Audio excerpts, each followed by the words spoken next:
ಗೋವಧೆ ಮಾಡಬೇಡಿ ಅಂತ ಕೂಗ್ಕೊಳ್ಳುವಂಥ ಕೆಲಸ ಬಂದಿದೆ. ಸ್ಲಾಟರ್ ಹೌಸಸ್ ಸಂಖ್ಯೆ ಜಾಸ್ತಿ ಆಗ್ತಾ ಇದೆ. ಅದನ್ನು ಯಾರೂ ಕೂಡ ತಡೆಯೋಕ್ಕೆ ಸಾಧ್ಯವಾಗ್ತಾ ಇದೆ. ಕುರಿ ಇದೆ, ಅದು ಹಾಕಿದಂತಹ ಹಿಕ್ಕೆಯನ್ನು it is part of the most expensive beauty products. ಹಿಂದೂಗಳನ್ನು ಮಾತ್ರ ಅವರು ಬೈಯೋದು, ನಾವು ಬಯಸ್ಕೊತಾ ಇರೋದು. I think they need to be properly answered. ಗೋಮೂತ್ರದಿಂದ ಕ್ಯಾನ್ಸರ್ ವಾಸಿ ಆಗಿದ್ದನ್ನು ಪಾರ್ಲಿಮೆಂಟಲ್ಲಿ ಹೇಳಿದ್ದಾರೆ ಅಲ್ಲಿ ಲೋಕಸಭಾ ಸ್ಪೀಕರ್.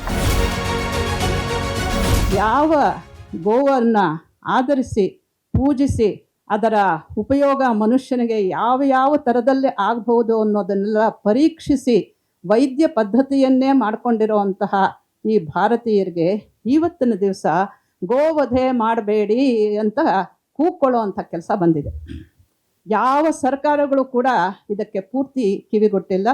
ಅದು ಬಹುಶಃ ಇವತ್ತಿನ ಸಂಕೀರ್ಣ ಸಾಮಾಜಿಕ ರಾಜಕೀಯ ಪರಿಸ್ಥಿತಿಯಲ್ಲಿ ಅದು ಅಷ್ಟು ಸುಲಭವೂ ಅಲ್ಲ ಅಂತ ನನಗೆ ಅನ್ನಿಸ್ತಾ ಇದೆ. ಏನೇ ಆಗಲಿ, ಈ ದೇವಾಸುರ ಸಂಗ್ರಾಮ ಅಂದರೆ ಗೋವನ್ನು ಆರಾಧಿಸುವಂಥವರು ಗೋವಧೆಯನ್ನೇ ಮಾಡಬೇಕು ಅನ್ನೋವಂತಹ ಮಹಾನುಭಾವರು ಇದ್ದಾರಲ್ಲ ನಮ್ಮ ದೇಶದಲ್ಲಿ.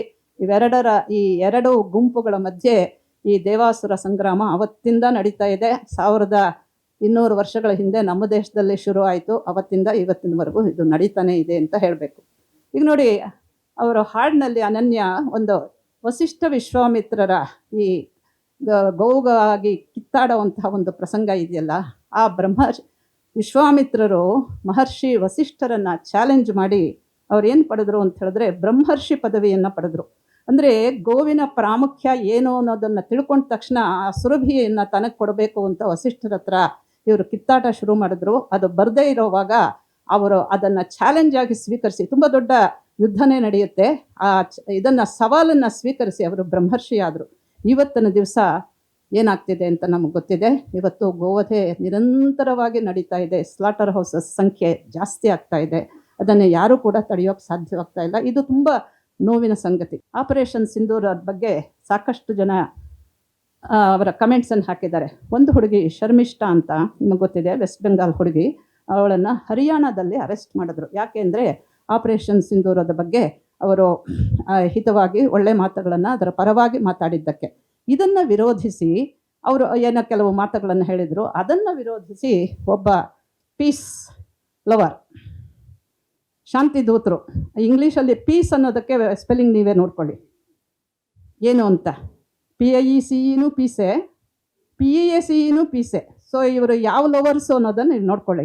ಇಂಥ ಒಬ್ಬ ಪೀಸ್ ಲವರ್ ಅವನ ಟ್ವೀಟಲ್ಲಿ ಒಂದು ಮಾತು ಹೇಳಿದ್ದಾನೆ. ಏನಂದರೆ ಯೂರಿನ್ ಡ್ರಿಂಕರ್ಸ್ ಕಾಫಿರ್ಸ್ ಹೀಗೆಲ್ಲ ಹೇಳಿ ಅವನನ್ನು ಇನ್ನೂ ಅರೆಸ್ಟ್ ಆಗಿಲ್ಲ. ಬಟ್ ಶರ್ಮಿಷ್ಠಾ 15 ದಿವಸದ ಜುಡಿಷಿಯಲ್ ಕಸ್ಟಡಿಯಲ್ಲಿದ್ದಾಳೆ. ವೆಸ್ಟ್ ಬೆಂಗಾಲಲ್ಲಿ ಏನು ನಡೀತಾ ಇದೆ ಅಂತ ನಮಗೆಲ್ಲ ಗೊತ್ತೇ ಇದೆ. ಆಯಿತು, ಇದನ್ನು ಯಾತಕ್ಕೆ ಇಲ್ಲಿ ಪ್ರಸ್ತಾಪ ಮಾಡ್ತಿದ್ದೀನಿ ಅಂತ ಹೇಳಿದ್ರೆ, ನೋಡಿ, ಹಿಂದೂಗಳನ್ನು ಅವರು ನಾನ್ ಹಿಂದೂಸ್ ಹಳಿಯೋದು ಯಾವ ವಿಚಾರಕ್ಕೆ ಅಂದರೆ ಯೂರಿನ್ ಡ್ರಿಂಕರ್ಸ್ ಅಂತ. ಆಯಿತು ಸ್ವಾಮಿ, ಯಾವ್ಯಾವ ಔಷಧಿಯಲ್ಲಿ ಯಾವ್ಯಾವುದರ ಯೂರಿನ್ ಇದೆ ಅಂತ ನಿಮಗೆ ಗೊತ್ತಾ? ಬರೀ ಯೂರಿನಲ್ಲೇ ಅಷ್ಟೇ ಅಲ್ಲ, ಇನ್ನೊಂದು ಇದೆ ಅಂತ ಉದಾಹರಣೆ ಹೇಳ್ತೀನಿ. ಕಾಫಿ ಎಲ್ಲರೂ ಕುಡ್ತಿರ್ತೀವಿ, ನಮಗೆ ಪರಿಚಿತವಾಗಿರುವಂಥದ್ದು. ಈ ಕಾಫಿನಲ್ಲಿ ಒಂದು ವಿಶೇಷವಾದಂಥ ಕಾಫಿ ಇದೆ, ಕೇಳಿರ್ಬೋದು ತಾವೆಲ್ಲ, ಸಿವೆಟ್ ಕಾಫಿ ಅಂತ. ಇದು ಮೋಸ್ಟ್ ಎಕ್ಸ್ಪೆನ್ಸಿವ್ ಕಾಫಿ ಅಂತ ಹೇಳಿದ್ರೆ ಒಂದು ಕಪ್ಗೆ 950 ರೂಪಾಯಿ. ಅದು 7 ಸ್ಟಾರ್ ಹೋಟ್ಲುಗಳಲ್ಲೇ ಸಿಗೋದು. ಯಾಕೆಂದರೆ ಅಲ್ಲೇ ಅಂಥವ್ರು ಬರೋದು. 950 ರೂಪಾಯಿ ಕೊಟ್ಟು ಒಂದು ಕಾಫಿ ಕುಡಿಯುವಂಥವ್ರು ಎಲ್ಲಿ ಬರ್ತಾರೆ? ಅಲ್ಲೇ ಬರೋದು. ಅವ್ರು ಕುಡಿತಾರೆ. ಈ ಕಾಫಿನ ಯಾವುದರಿಂದ ಮಾಡ್ತಾರೆ ಗೊತ್ತಾ ನಿಮಗೆ? ಒಂದು ಬೆಕ್ಕಿದೆ ಸಿವೆಟ್ ಅಂತ, ಅದು ಪುನುಗು ಅಂತ ನಾವು ಹೇಳ್ತೀವಿ. ಇದಕ್ಕೆ ಕಾಫಿ ಸೀಡ್ಸ್ ಇದೆಯಲ್ಲ, ಅದು ಇನ್ನೂ ಹಣ್ಣು ಆಗೋಕ್ಕೆ ಮೊದಲೇ ಅದನ್ನು ಫೀಡ್ ಮಾಡಿ ಅದು ಹಿಕ್ಕೆ ಹಾಕುತ್ತಲ್ಲ, ಕಕ್ಕ ಮಾಡುತ್ತಲ್ಲ, ಅದರಿಂದ ಮಾಡುವಂತಹ, ಅದನ್ನು ಪ್ರಾಸೆಸ್ ಮಾಡಿ ಮಾಡುವಂತಹ ಏನು ಕಾಫಿನೇ ಸಿವೆಟ್ ಕಾಫಿ ಅಂತ. Most expensive coffee. ಇದಷ್ಟೇ ಇಲ್ಲ, ಇದನ್ನು ತಿಳ್ಕೊಬೇಕು. ಅಂದರೆ ನಾವು ಯೂರಿನ್ ಡ್ರಿಂಕರ್ಸ್ ಅಂತ ನಮ್ಮನ್ನು ಹೇಳಿದಾಗ ಇದಕ್ಕೆ ವಿರುದ್ಧವಾದಂತಹ ಒಂದು ಅತ್ಯಂತ ಆಕ್ರಮಕ ಧ್ವನಿಯಲ್ಲಿ ನಾವು ಹೇಳೇ ಇಲ್ಲ. ನೀವು ಏನೇನು ಡ್ರಿಂಕ್ ಮಾಡ್ತಾ ಇದ್ದೀರಾ, ನೀವು ಏನೇನು ತಿಂತಾ ಇದ್ದೀರಾ ಹೇಳ್ರಿ ಸ್ವಾಮಿ ಅಂತ ನಮ್ಮ ಪಾರಂಪರಿಕ ವೈದ್ಯರು ಇದನ್ನು ಹಿಡ್ಕೋಬೇಕು. ಮತ್ತು ಸರ್ಕಾರಗಳು ಕೂಡ ಇದ್ರ ಬಗ್ಗೆ ಗಮನ ಹರಿಸ್ಬೇಕು ಅಂತ. ಇದಿಷ್ಟೇ ಅಲ್ಲ, ಇನ್ನೊಂದು ನೋಡಿ, ಇಟಲಿನಲ್ಲಿ ಬಹಳ ಈ ಬ್ಯೂಟಿ ಪ್ರಾಡಕ್ಟ್ಸ್ ತುಂಬ ಮಾಡ್ತಾರೆ.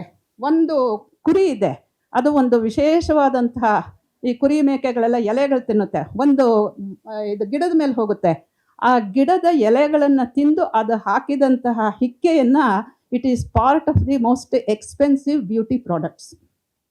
ಅಂದರೆ ಪ್ರಪಂಚದಲ್ಲಿ ಪ್ರಾಣಿಗಳ, ಮನುಷ್ಯರ, ಇನ್ನೊಂದರ ಮತ್ತೊಂದರ ಯೂರಿನನ್ನು, ಹಿಕ್ಕೆಗಳನ್ನು ಸಾಕಷ್ಟು ಔಷಧಿಯಾಗಿ ಬಳಸ್ತಾ ಇರೋದು ಉಂಟು. ಆದರೆ ಹಿಂದೂಗಳನ್ನು ಮಾತ್ರ ಅವರು ಬೈಯೋದು, ನಾವು ಬೈಸ್ಕೊತಾ ಇರೋದು. I think they need to be properly answered in a offensive way. ಇನ್ನೊಂದು ಸತಿ ಅವ್ರು ಹೇಳಬಾರ್ದು. ಇದು ಬರೀ ನಮ್ಮ ದೇಶದಲ್ಲಿ ಅಷ್ಟೇ ಅಲ್ಲ, ಅಮೆರಿಕಾದಲ್ಲಿ, ಲಂಡನ್ನಲ್ಲಿ, ಆಸ್ಟ್ರೇಲಿಯಾದಲ್ಲಿ, ಇಂಟರ್ನ್ಯಾಷನಲ್ ಲೆವೆಲ್ಗಳಲ್ಲಿ ಯಾರ್ಯಾರೋ ಇಲ್ಲಿ ಸಂಬಂಧ ಪಡದೇ ಇರೋವಂತಹ ಪ್ರಾಣಿಗಳೆಲ್ಲ ಮಾತಾಡೋದು ಯೂರಿನ್ ಡ್ರಿಂಕರ್ಸ್ ಅಂತ. ಇದೊಂದು. ಇನ್ನೊಂದೇ ಒಂದು ಅಂಶನ ತಮ್ಮ ಗಮನಕ್ಕೆ ತರ್ತೀನಿ, ಯಾಕೆಂದರೆ ಇದು ಸರ್ಕಾರದ ಗಮನಕ್ಕೆ ಬಂದಿಲ್ಲ ಅಂತ. ಇದು ಒಬ್ಬ ಪೀಸ್ ಲವರ್ ಆದರೆ, ಇನ್ನೊಬ್ಬರು ಅವರು ಮೈನಾರಿಟಿ ಕಮ್ಯುನಿಟಿಗೆ ಸೇರಿದವರು, ಅವರು ಎಂಥ ಒಂದು ಅದ್ಭುತವಾದಂತಹ ರೀತಿಯಲ್ಲಿ ಈ ಗೋಮೂತ್ರದ ವಿಚಾರವನ್ನು ಹೇಳಿದ್ದಾರೆ. ನಮಗೆಲ್ಲರಿಗೂ ಗೊತ್ತಿರುವಂಥವ್ರು, ನಮ್ಮ ಕರ್ನಾಟಕದ MP ಆಗಿದ್ದವರು ಆಸ್ಕರ್ ಫರ್ನಾಂಡಿಸ್.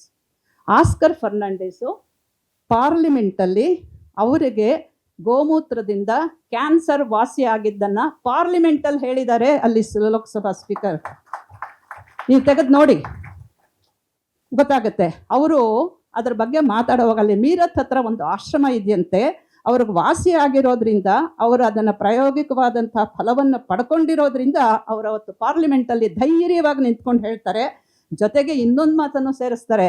ನನ್ನ ಫ್ರೆಂಡ್ ಇದ್ದಾರೆ ಜೈರಾಮ್ ರಮೇಶ್ ಅಂತ, ಅವರು ನನ್ನನ್ನು ಇದಕ್ಕೋಸ್ಕರವಾಗಿ ಯಾವಾಗಲೂ ಛೇಡಿಸ್ತಾ ಇರ್ತಾರೆ, but I don't care because I have been cured of my cancer ಅಂತ ಹೇಳ್ತಾರೆ.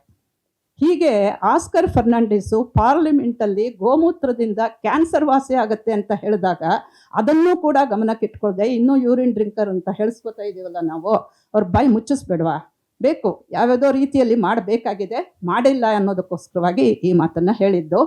ಹಾಗಾಗಿ ಈ ವಿಚಾರ ಬರೀ ಗೋವನ್ನು ಉಳಿಸೋದು ಅಂತಷ್ಟೇ ಅಲ್ಲ, ಗೋವಿನ ಸುತ್ತ ಇರುವಂತಹ ಅನೇಕ ಅಂಶಗಳು, ವೈದ್ಯಕೀಯ ಅಂಶಗಳು, ಮನುಷ್ಯರಿಗೆ ಅತ್ಯಂತ ಹಿತಕಾರಕವಾದಂತಹ ಅಂಶಗಳನ್ನು ಕೂಡ ಇವರು ಈ ರೀತಿ ಲೇವಡಿ ಮಾಡೋದು, ಅಣಕಿಸೋದು, ಹೀಯಾಳಿಸೋದು ಮಾಡ್ತಾ ಇದ್ದಾರಲ್ಲ, ಇದನ್ನಾದರೂ ನಿಲ್ಲಿಸೋವಂತಹ ಒಂದು ಕಾರ್ಯವು ಕೂಡ ಗೋ ಸೇವಕರಿಗೆ ಸೇರಿದ್ದು, ಸರ್ಕಾರಗಳಿಗೆ ಸೇರಿದ್ದು.